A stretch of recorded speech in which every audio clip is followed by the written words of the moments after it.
Tom, understanding you might not want to get into this, but obviously a pretty significant event happened yesterday in Wisconsin. Just as a long-time coach in this league, what was your reaction, I guess, watching that happen? Well, you're right. I don't want to get into it, but I have to answer something on it. I was in my office. We had a little walkthrough practice, little film session because guys are tired, and I was meeting with my 3 freshmen, ironically, and I sat down and we're talking, and Mike Garland came running in and said, "You're not going to believe what's going on," and he told me a little bit, and I didn't even get out of my chair because I really didn't care. I was worried more about my team and my players. So I just said, yeah, I'll see you later. No, you got to come see this. You won't believe it. And I said, I'll see you later. I never left. And so about a half hour later, I went out and they showed it to me on the phone. And I just couldn't see as much. I didn't know as much. And I never know what happens because, you know, there's so many things that go on that you guys don't know, and what I've been through the last 4 or 5 years, I'm not jumping anything, but the only thing I would say is it was bad for college basketball. What we're hoping to do at this time of year, you know, with football going so much later than normal, you know, the Super Bowl is later. It seems like every year, pretty soon the Super Bowl is going to be at Easter, you know what I mean? And it was the first weekend of no football and a chance for basketball to take the limelight, and it was a scary situation. The reason for it all, what I saw, I have no idea. I just hope that everybody learns from it, it gets better, and I guess it gave me a point when we met that night to reiterate to my players just how important it is to not get involved in anything. Forget the suspensions. I'm more worried about the injuries, you know, and what happens to players. And didn't look good, but unlike a lot of people in the world, I'm not going to comment on something I don't know anything about, which is pretty common nowadays, both in the media and in the general public. And I'm not going to be one of those guys, and you know, maybe I'll call both coaches and try to find out what the hell happened. Or maybe I'll just coach my team and do it after the fact. In a heated game like that, how do you kind of de-escalate, say, game's over, put it behind you, both as a coach and as a mentor for the guys? Because I would imagine that's kind of one of those things that, as a coach, you don't ever want to see happen. Yeah, it is, and I have no idea. In other words, the first thing I said, was it a buzzer beater? Was it a bad call at the end? You know, did something fuel it? And then I found out they were down a lot, so I didn't, but I don't know what was going through his mind. I don't know what happened during the game. I don't know if there was a couple bad calls, if something happened. I don't know any of that. So I can't comment on that. I just say it's hard to de-escalate. I think what somebody should realize is these jobs that were high pressured are more pressure. Because now you got to worry not only about your game and what's going on, but you got to worry about players and who's recruiting them off your team and who's going pro, and you just got so many different things.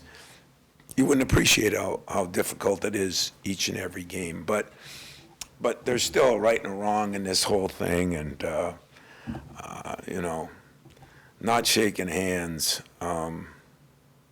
That's typical of our country right now, you know.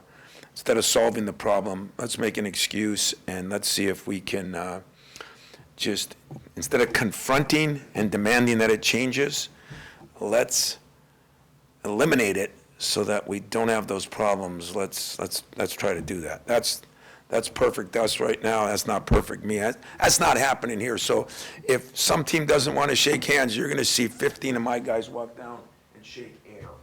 We're going to shake air. And I'm going to shake air, and then we're going to leave. Jesus. Listen, I do not agree with what happened. I do not know the circumstances to why it happened. I really don't.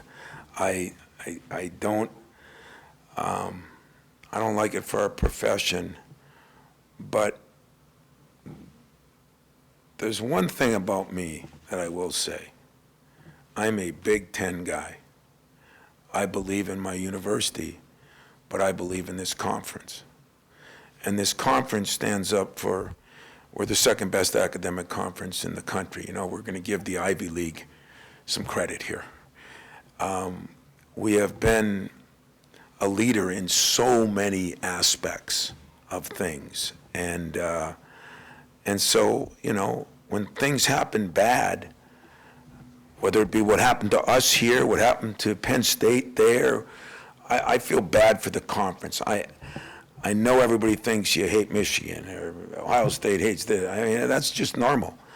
But I love the conference, and I love when teams in the conference do well. And I love the players in this conference, especially the ones that I watch sacrifice, go through the process, come back. I mean, those guys, I love those guys. And they're not even on my team, and I like them because I think they send a message. So what happened, if it was just what happened, what you saw, I think it was totally wrong. But if there were things that brought that on, then I'd be willing to listen and see before I wouldn't pass judgment like a lot of people do this day and age, because I don't care if I'm the first click. It doesn't bother me if I got 50 calls last night. Coaches, national media guys. I proudly did not return one of them. And I don't do that very often. But the calls weren't to see how Tom Izzo was doing. The calls were to try to start friction and get clicks. I would help each and every one of you with every part of your job except clicks. I have no interest in helping you in that. So I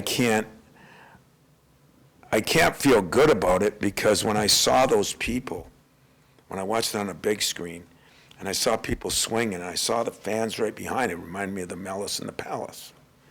And it bothered me. But what instigated it, I don't know that whole thing, and I do. I feel bad for Juwan. I feel bad for Guard. I feel bad for all of them that are involved in it, because nothing good comes of it. That I've learned in the last few years. Nothing good comes of it.